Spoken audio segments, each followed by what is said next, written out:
hey, don't forget to subscribe, turn on notifications, and you can even like, share, or comment. Welcome to the channel, and today we're in Maun, or Mau as the locals call it. Where is that? The top left corner of Botswana. I started off at the idyllic Royal Tree Lodge. It's not only beautiful, the people there are amazing. They allowed us to change our accommodation when they found out that we're there for business and not pleasure.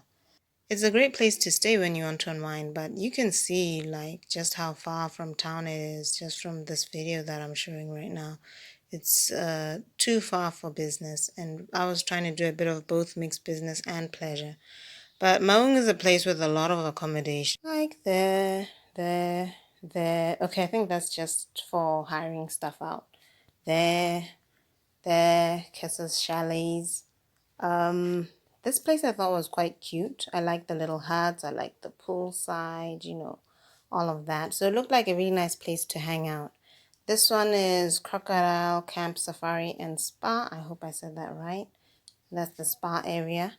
We went to Parkview Selective Hotel and we actually managed to stay here. So that was great. It was brand spanking new, like literally, like had just been open for a couple of days or something.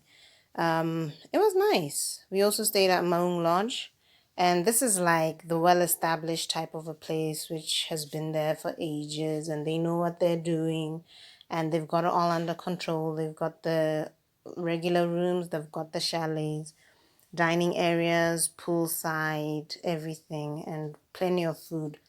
And all the places had great food. All the places had great hospitality. That's what I've got to say about Maun. Some of the best hospitality that I've seen in Botswana. Speaking of which, Parkview, I asked for a 2-egg omelette. I don't know if you can see this properly, but they gave me 2 omelets worth of eggs, which was great. So that's a picture of my room at Maung Lodge.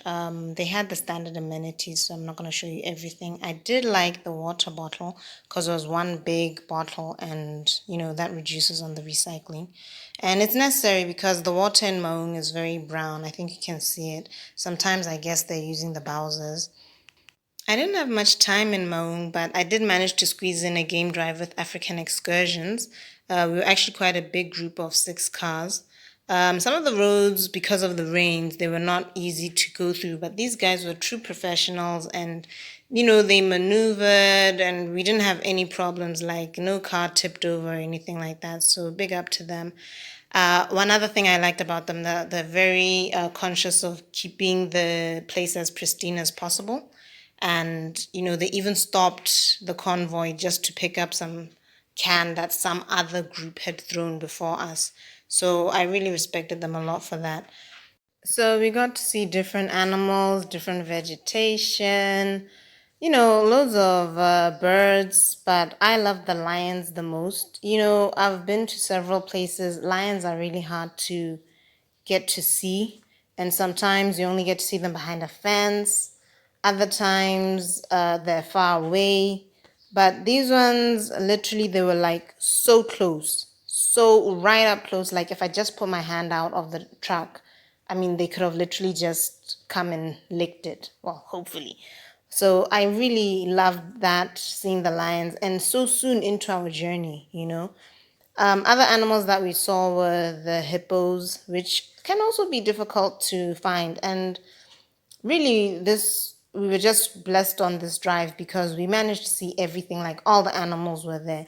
And considering that even though it had been raining, more recently, it was still not enough rain in that area of Botswana. So really, like even these hippos, they were basically just not having too many places to go to in terms of swamps that they could basically just hang out in. Anyway, so this place, it's called Moremi. There's another one you can access from Maung. It's called Chobe. Those are like the 2 major ones. I mean, if you're coming for the animals in particular. I didn't want to go back to Chobe basically because I went there another time when I was in Kasane, which is another part of Botswana.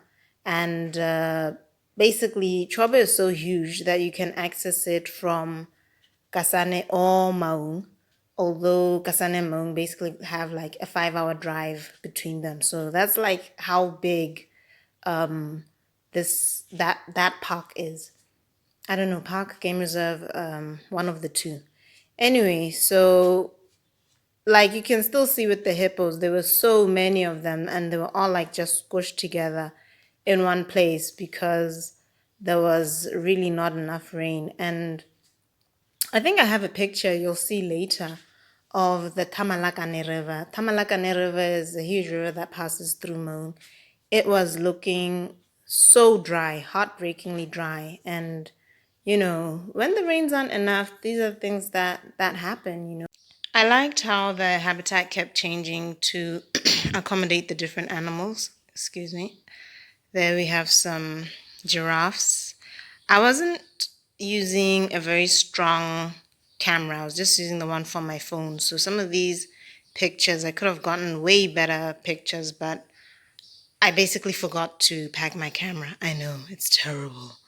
But I hope you can see because it was really beautiful in real life. And I just wanted to share that with you. Some other animals that we did get to see were elephants, and no trip is the same without them. I always feel like I gotta see the giraffes, I gotta see the lions, I gotta see the elephants.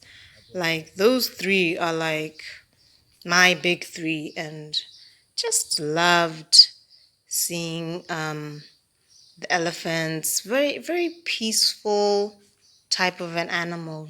We went back the same way so we could see our lions a second time, and it was great because now they were joined by the lionesses. One actually looked me dead in the eyes. Like, that was crazy but fun. And that was the end of the day. After that, African Excursions had prepared some food for us, and we ate. That was nice. And then we got back on the road for another 3 hour drive back to our lodge. And guess what? We still managed to see elephants and other animals on our way, like just getting out of the area, not having paid. The other ones we paid to get into the park, but these ones were totally free. In fact, one thing worth noting, which people didn't know, is that the park doesn't actually have a fence, like a huge fence all around it. No, nothing like that. So these animals, they just roam freely. But it was great to see them in the wild, natural habitat, just the way nature is, just like that. So the journey back was a long one, and I think if you can hear, it was a loud one. I even started getting a bit of a headache, but it was all right. After a while, you kind of get used to the bumpiness, and once you get back onto the tarred road, everything is just okay. So I had to come back to Crocodile Camp. I was intrigued by the thought of a spa and safari combined in one. I went for the spa treatment. I had a pedicure. It was great. Then I looked around the place. It was lovely. I might stay there again. Another thing we managed to get in was the usual cultural experience of the dancing, the traditional dance. That was really nice too. I've forgotten the name of the cultural group. That's really bad. If I remember, I'll put it in the description. They were quite good. They were really professional. And yeah, that was it. Bye bye, Maun. Thank you so much. And thanks for watching.